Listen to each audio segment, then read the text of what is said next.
बोला आप जानते हैं हम तो दुआ से जीतते हैं।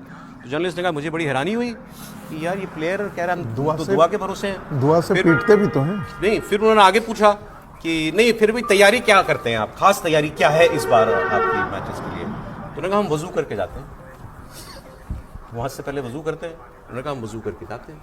ये एक इंटरनेशनल प्लेयर का वर्ल्ड कप में जाते हुए बयान है, पाकिस्तान, ठीक।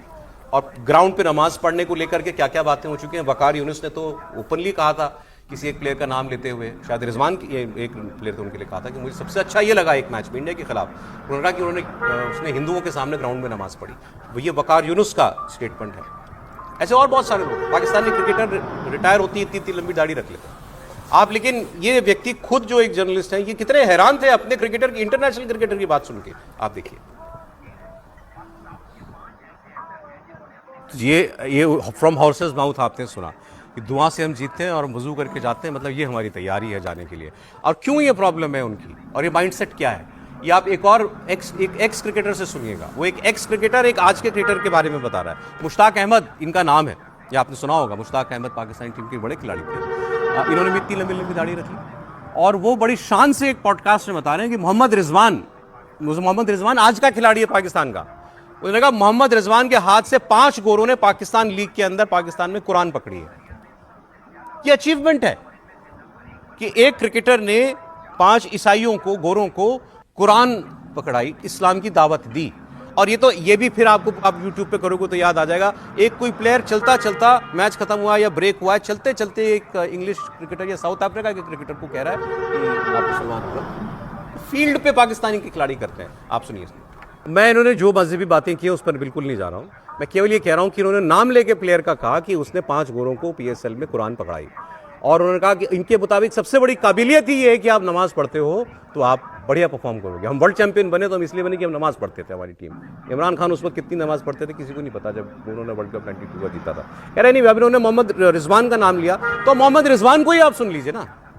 मोहम्मद रिजवान पाकिस्तान का क्रिकेटर, वो कहता है आप डॉक्टरों की, क्रिकेटरों की, कारपेंटरों की, कुछ भी हो, पहला काम है खिलाफत के लिए काम करना। शब्द खिलाफत पूरी दुनिया में इस्लामी राज का मतलब होता है खिलाफत, एक इस्लामी हुकूमत। ये हमारा पहला काम ये है, चाहे हम कुछ भी हो। अच्छा मुझे ये बताइए, आप भी घर बैठे जितने बैठे हैं वो भी, यहाँ भी सब लोग हैं, इंडिया पाकिस्तान का मैच होता है, कभी ये सोच के आप टीवी के सामने बैठे कि हिंदू और मुसलमान का मैच हो रहा है? कभी भी मैं अपने बारे में कह सकता हूँ नेवर, मतलब आया ही नहीं दिमाग में ख्याल कभी। ये Hindu team versus Pakistan team का ख्याल। नहीं, मुझे तो आता है। आपको आ सकता है? हाँ, मुझे आता है। लेकिन वो देखें, वो तो क्रिकेटर हैं जो अपनी सोच बता रहे हैं इस पे। और मुझे नहीं आता है तब भी आपके दर्शकों के सामने बोलूंगा मुझे तो आता है। और जब उनकी कुटाई होती है, जैसे ये जब बोले ना गाजा में उनका अल्लाह का रहम उन पर बरस रहा है ना, बाकी जगह वो कुट रहे हैं, पिट रहे हैं सारी दुनिया में, तो सब सारा क़यामत का दिन तो पता नहीं है कि कब आएगा। तब तक वो मत जाइए ना, मैं तो कह ही नहीं रहा हूँ। मैं तो उन्हीं की बातों पर कह रहा हूँ। सोच ही ऐसी गंदी है क्योंकि उनको वही पढ़ाया जाता है।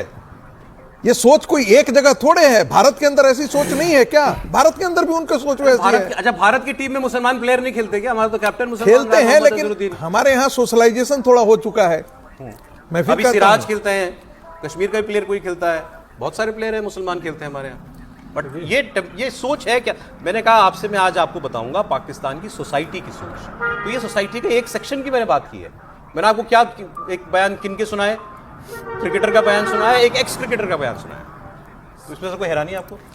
सौरभ भाई, पाकिस्तान में 2020 और 21 में 2 रिसर्च पेपर दोनों राउटलेस से छपे हैं। संगीत जी के भी पेपर राउटलेस से छपे हैं।